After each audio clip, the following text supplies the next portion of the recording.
In 2013, two cavers squeezed through an 18-centimeter crack deep inside a South African cave and descended into darkness. What they found at the bottom stopped them cold. Bones. Hundreds of them. And not the bones of an animal. The creature those remains belonged to had a brain smaller than species that vanished 2 million years ago. Yet it was alive just 300,000 years back, walking the same landscape as our own ancestors, breathing the same air. But here is what has shaken paleoanthropology to its core. This primitive-looking hominin, this small-bodied shadow from the deep past, appears to have been deliberately burying its dead long before any species other than our own was thought capable of such behavior. DNA analysis and forensic investigation have now begun to reveal who Homo naledi really was, and the answer rewrites everything. On the 13th of September, 2013, two amateur cavers were exploring the Rising Star cave system outside Johannesburg, South Africa. The cave was well known in the area, popular enough that local enthusiasts used it for training, but deep inside, beyond the familiar passages, they found something that had never been mapped. A crack in the rock, 18 centimeters wide, barely enough to fit a human body. They went in anyway. After crawling 12 meters through total darkness, they dropped into a small underground chamber, and there, scattered across the floor, were bones. Not the bones of an animal that had wandered in and died. These were hominin remains. They photographed everything and brought the images to paleoanthropologists Lee Berger and Pedro Boshoff. What followed was one of the most unusual excavation teams ever assembled. Berger put out a call for scientists who were also experienced cavers, specifically small-framed individuals who could physically fit through the passages.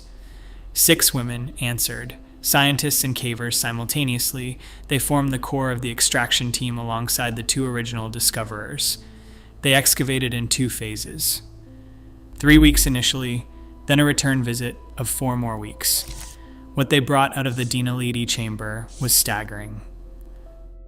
1,550 fossil elements, belonging to at least 15 separate individuals, were recovered from a single chamber that the outside world had not known existed days earlier. For all that time, hundreds of years, those bones had sat undisturbed in the dark. Later excavations revealed a second location within the same cave system. The Lesedi chamber, accessible only by a completely different route, yielded a further 131 fossils belonging to at least 3 more individuals. Both chambers contained remains from the same homogeneous population. Not a single species mixed with others, one people, across 2 hidden rooms inside the same mountain. Among them were infants, juveniles, middle-aged adults, the elderly. Every stage of a life represented in bone. The preservation was extraordinary.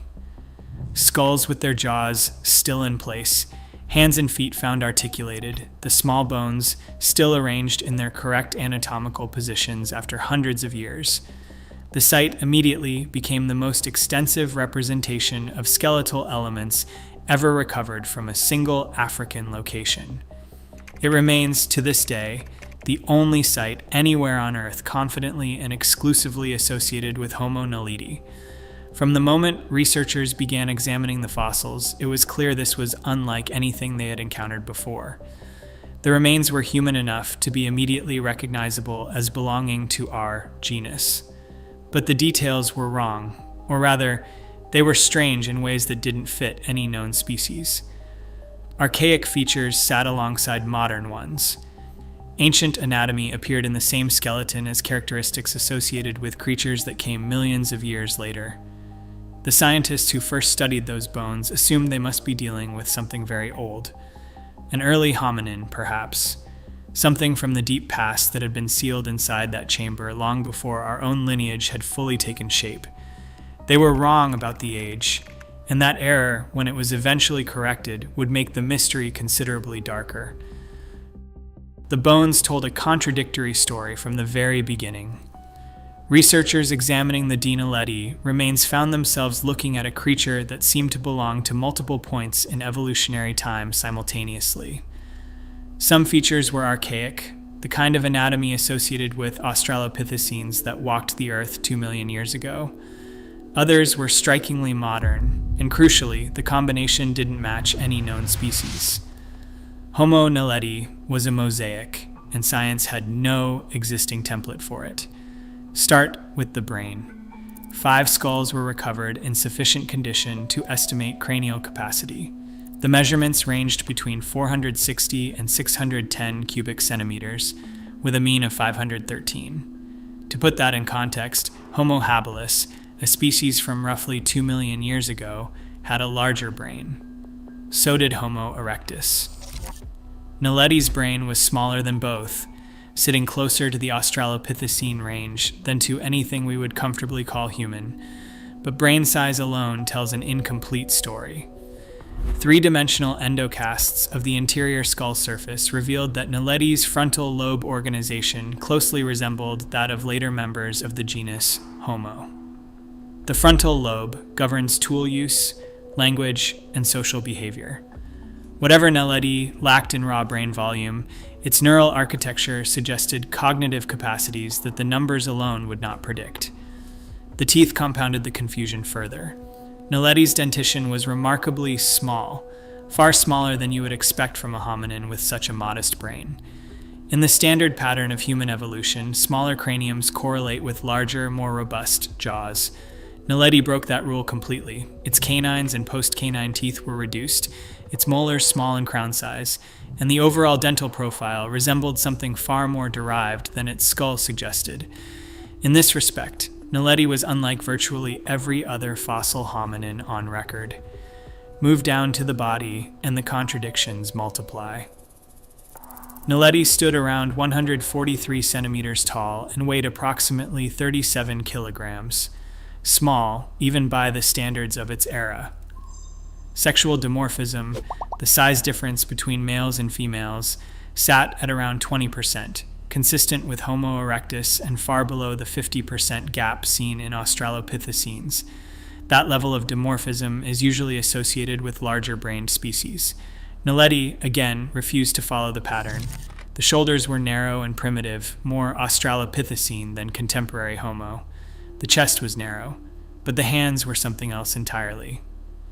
Naledi possessed precision grip adaptations, a well-developed thumb with strong muscle attachment points, wrist morphology suited to object manipulation, features shared with Neanderthals and modern humans, but absent in Homo habilis. Those hands could grip, manipulate, and work with fine motor control. The fingers, however, were curved and proportionally longer than almost any other fossil hominin. Climbing hands, attached to a body built for walking. The legs and feet settled that question definitively.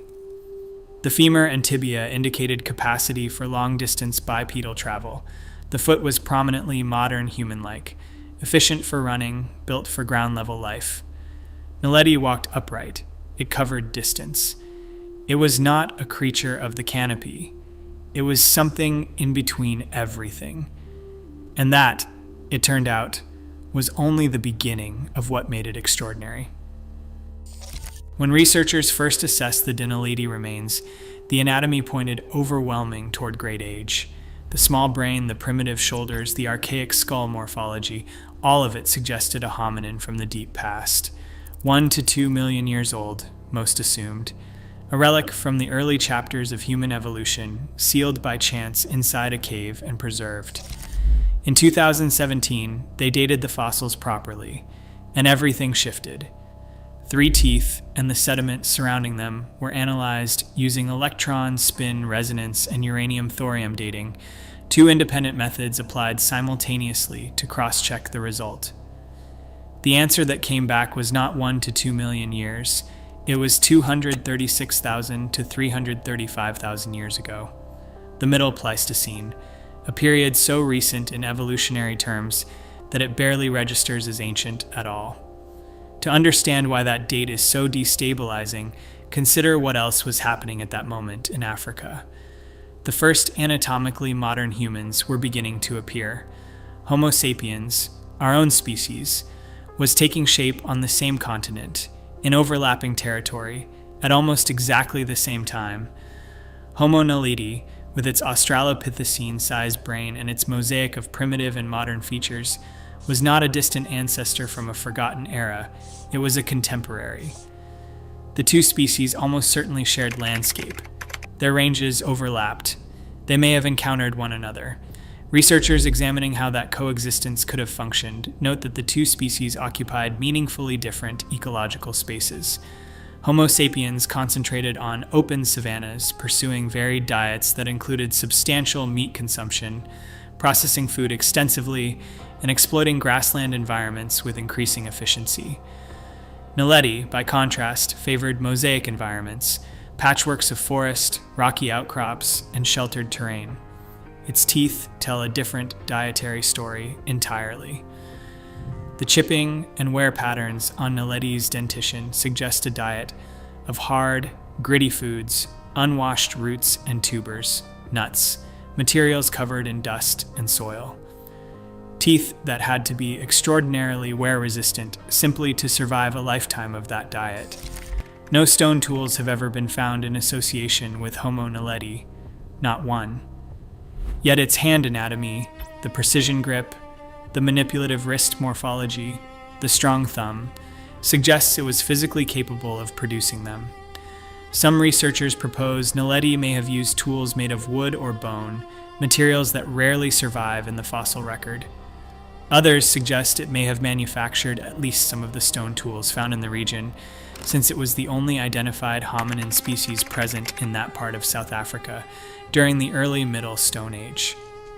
There is another possibility entirely, that Naledi's lineage once made tools and gradually stopped, that somewhere along hundreds of thousands of years of isolated survival, they abandoned technology, not because they failed, but because they didn't need it. Evolution does not reward complexity for its own sake. It rewards survival. And Naledi survived.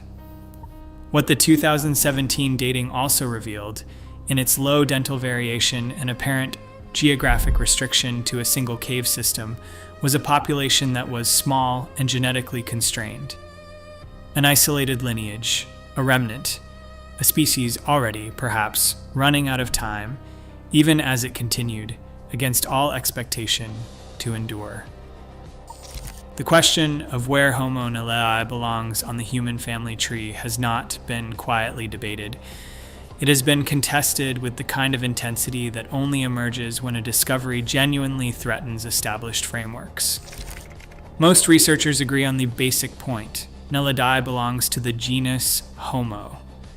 The evidence for that is substantial. Its locomotion was human-like, long lower limbs, strong gluteal muscle insertions, modern ankles and feet built for bipedal travel.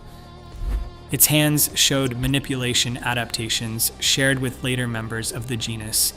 Its skull, despite its small size, fell within the recognized range of Homo morphology. On the broad question of genus classification, there is reasonable consensus. On everything else, the disagreement runs deep. Berger and colleagues, writing in 2015, argued that Naledi represented a genuinely new and distinct species. They documented derived Homo features distributed across the entire skeleton, in locomotion, in the mechanics of chewing, in the capacity for fine manipulation, and concluded that the combination was unique enough to warrant its own species designation. Homo naledi, a creature unto itself. Neves and colleagues arrived at a different conclusion in 2017. Examining the dental and cranial characteristics in detail, they found strong similarities with Homo habilis and with Australopithecus sediba. Their interpretation was that Naledi might represent a South African variety of Homo habilis rather than an entirely new species, a regional population rather than a distinct lineage. They found no compelling reason to create a new taxonomic category. Irish and colleagues pushed back in 2018. Their analysis of crown and root morphology across all Naledi specimens found a pattern so internally consistent and so distinct from every other known hominin that it could only indicate a genuinely separate species. The uniformity itself was the argument. This population was too coherent and too different to be folded into an existing category. Schroeder and colleagues added another layer in 2016. They noted the strong cranial resemblance between Naledi and small-brained Homo erectus specimens, particularly small African representatives. But they also noted that the mandible was unlike any known Homo erectus jaw, different enough that accommodating Naledi within erectus would require dramatically expanding an already highly variable species. The deeper question beneath all of this is not just what Naledi was, but when its lineage diverged. The candidates span an enormous range. It may have branched off around the time of Homo habilis, representing an early split in the genus. It may be a sister taxon to Homo erectus, a parallel lineage that developed alongside rather than from it. It may descend from Heidelbergensis.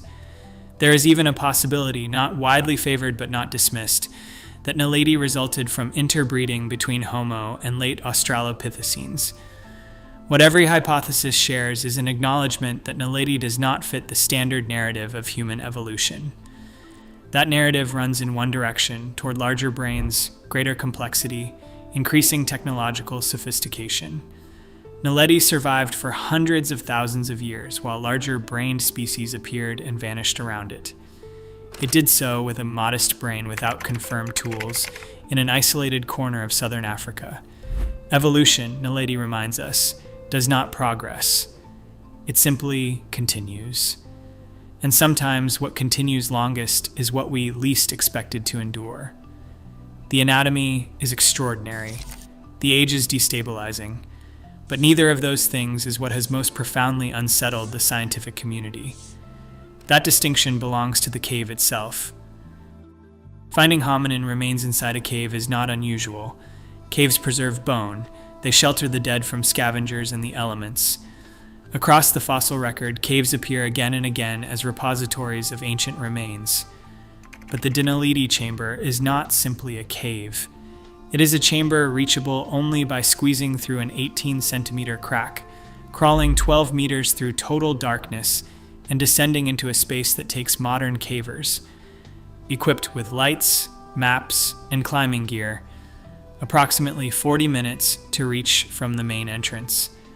Homo naledi was small, but that passage would have challenged them severely, and they almost certainly had no artificial light. Dirks and colleagues examined the chamber exhaustively in 2015 and reached a conclusion that the field has been arguing about ever since. The bodies were deliberately carried inside and deposited. The evidence they marshaled was comprehensive. There was no sign of trauma consistent with the bodies having been dropped or dragged. No large predator could access the chamber through the only known entrance. No other animal remains were present beyond a small number of rodents. There was no evidence of flooding, of roof collapse, of any natural mechanism that could have transported 15 individuals of every age in varying states of preservation into that specific location. No hidden shafts were found, no alternative entrances. Critically, the preservation quality of the bones indicated the bodies had been brought inside before significant decomposition had occurred. Someone or something had carried them there fresh. Here is where the implications become almost impossible to absorb. Navigating those passages in complete darkness, transporting bodies, doing so repeatedly over time, because the individuals were not deposited simultaneously, would almost certainly have required fire. Controlled, portable, deliberately managed fire.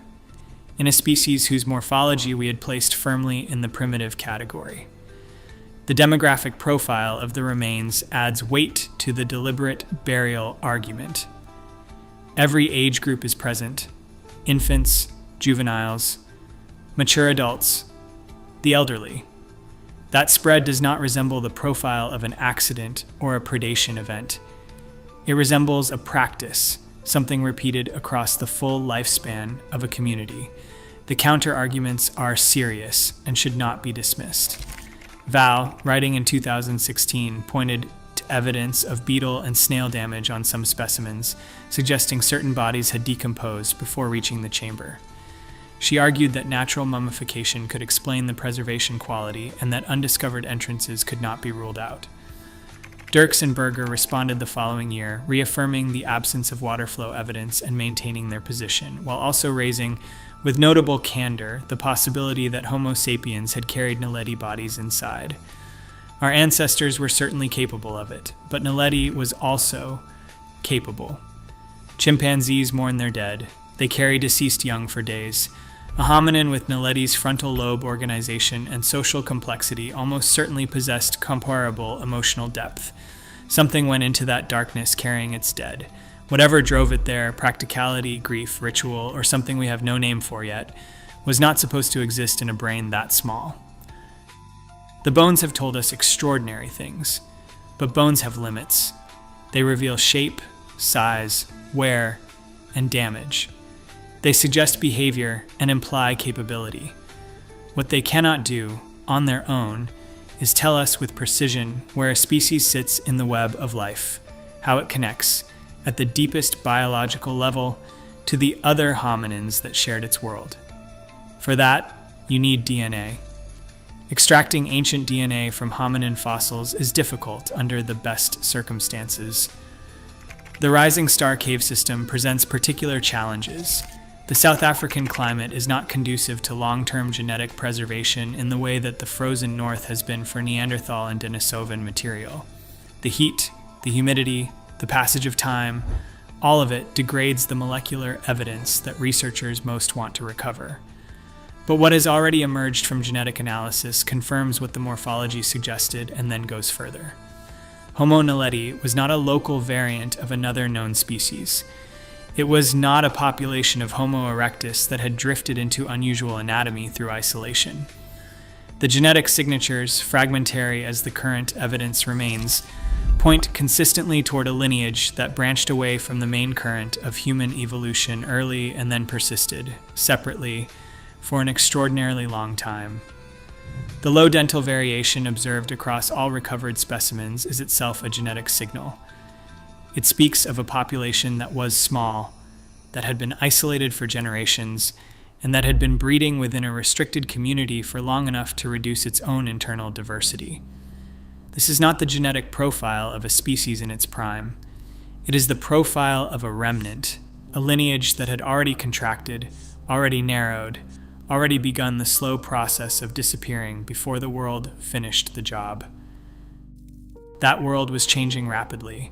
The Middle and Late Pleistocene brought dramatic environmental shifts across southern Africa. Grasslands expanded into interior regions that had previously supported the mosaic environments Naledi depended upon. The forested patches and rocky outcrops that provided shelter, food diversity, and refuge from predators began to shrink.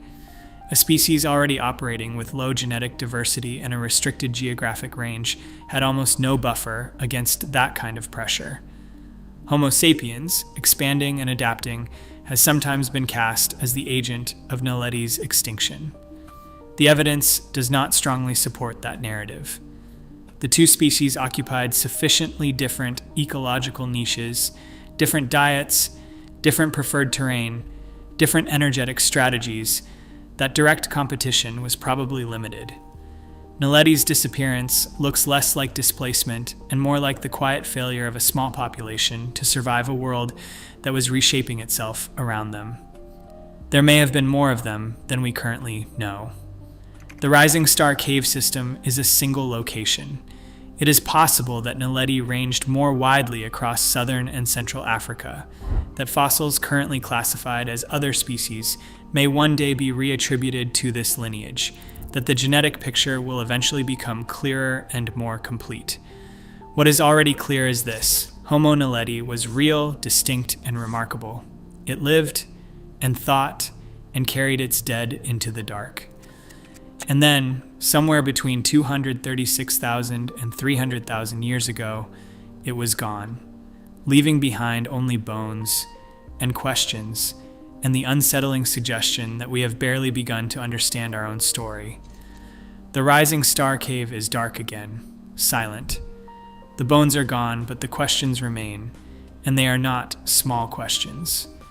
They concern the origins of grief, of ritual, of the impulse to carry your dead somewhere meaningful rather than leave them where they fell. Homo naledi was not supposed to be capable of any of that. It had the wrong brain size, the wrong morphology, the wrong profile entirely for the behaviors the evidence suggests it was performing. And yet, DNA and fossil analysis have confirmed what the anatomy first hinted: a distinct lineage, isolated and enduring, that survived against every expectation while larger-brained contemporaries vanished around it. Evolution has no preferred direction. It has no destination. Naledi proved that something small and ancient and strange can persist, can feel, and can matter. In those bones lies a question we are only beginning to hear.